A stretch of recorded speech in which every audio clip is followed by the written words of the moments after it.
And Rebecca Jarvis joins me live now for more on this. Rebecca, you've been covering this story since the very beginning. So what are you watching for in court today? Well, I think there's obviously a case that's going to be made by Elizabeth Holmes' attorneys that this is a person who is a first-time offender, who deserves house arrest, who is a mom with a relatively young child at home and a new child on the way.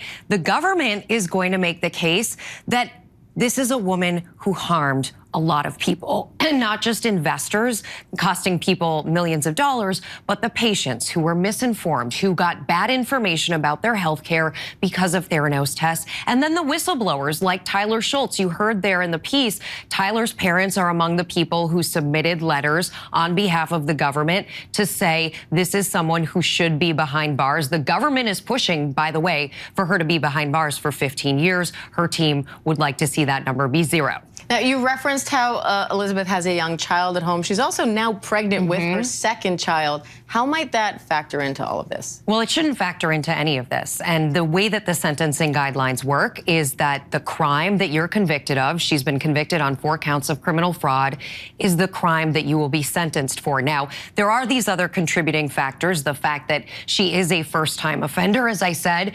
But the big question here is not so much how we feel about this, but what the sentencing guidelines say. And given the size of her crime, the multiples of millions in dollars that she's been convicted of, the sentence should be something that is consequential. But people were allowed to come forward and talk about how they feel about this when they were involved, right? We heard from Elizabeth Holmes' partner. You talked about the letter from her whistleblower in the case.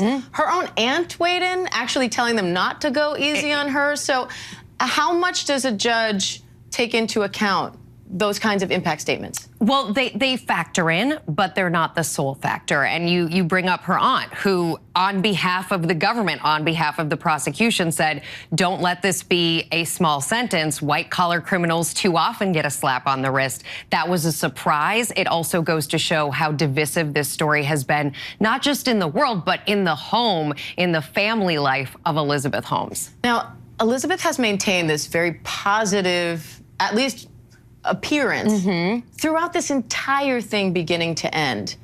How interesting has that been to cover, and how does she go on from here? Well, I mean, it obviously, and you've been a partner in all of this and covering it here, and we really appreciate that, spending so much time with this story.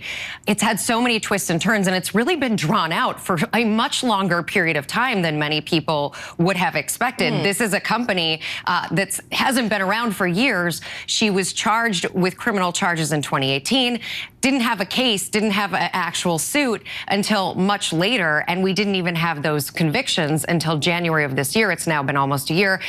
The point being in all of this, it's been a long, drawn-out story. The people, the patients in particular, the whistleblowers who have trusted us with their story, who have spent time with us, what they want to see out of all of this is justice for them. This has consequences, and even though this is a criminal fraud charge about investors and money, for them it's about their life. And you and your team at The Dropout have done such an amazing job of putting all of those pieces of this puzzle together. Rebecca Jarvis, we appreciate it. Thank you. Thank you, Diane.